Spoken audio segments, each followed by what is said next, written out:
ख़बर आवाज़ से शेयर कंदासीं। बियासिटी जे बाईपास वेझो कार ऐं रिक्शा में टक्कर सबब 7 ॼणा ज़ख़्मी थी पिया आहिनि। हादसे सबब ॿिनि औरतुनि समेत 7 ॼणा ज़ख़्मी थी पिया, जिन खे अस्पताल मुंतक़िल कयो वियो आहे। ज़ख़्मियुनि में साहिब खातून भट्टी ऐं ॿिया केतिरा ई शामिल आहिनि। नाज़रीन बिरासिटी का शेयर कंदा हलूं। बिरासिटी जे बाईपास वेझो कार ऐं रिक्शा में टक्कर थियो आहे। टक्कर सबब 7 ॼणा ज़ख़्मी थी पिया। हादसे सबब ॿिनि औरतुनि समेत 7 ॼणा ज़ख़्मी थी पिया, जिन खे अस्पताल मुंतक़िल कयो वियो आहे।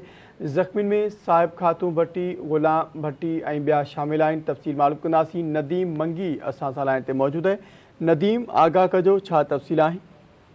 जी बिल्कुल, बिरासिटी भरिसां ही अफ़सोसनाक हादसो क़ौमी शाहरा बाईपास भरिसां तेज़ रफ़्तार कार जो मुसाफ़िर रिक्शा के ज़ोरदार टक्कर लगण सबब थी पियो आहे। हादसे सबब ॿिनि औरतुनि समेत हिकु ॿारड़ी ऐं 7 ॼणा ज़ख़्मी थी पिया आहिनि। ज़ख़्मियुनि खे मोटरवे पुलिस ऐं ॻोठाणनि पारां फौरी तौर बिरासिटी अस्पताल मुंतक़िल कयो वियो आहे। ज़ख़्मियुनि में औरत साहब खातून भट्टी, मसमात गुलाम भट्टी, निंगरी तस्लीम भट्टी, अला वराए उजण, रिक्शा ड्राइवर अमीर बख्श सोलंगी, गुलाम रसूल चांडियो, अब्दुल रहीम महर शामिल आहिनि। सभिनी ज़ख़्मियुनि खे तिबी इमदाद ॾियण बाद वधीक इलाज लाइ नवाबशाह अस्पताल मुंतक़िल कयो वियो आहे। इन सिलसिले में ज़ख़्मी अला वराए उजण अब्दुल रहीम महर ॿुधायो त नौशरो फ़िरोज़ खां मुसाफ़िर रिक्शा में वेही बिरासिटी अची रहिया हुआसीं त बिरासिटी बाईपास भरिसां ओचितो तेज़ रफ़्तार कार सां हादसो थी पियो, जॾहिं त हादसे बाद कार सवार कार समेत फरार थी वियो आहे। पुलिस पारां ज़ख़्मियुनि खे इलाज लाइ लेटर जारी कयो वियो आहे। जी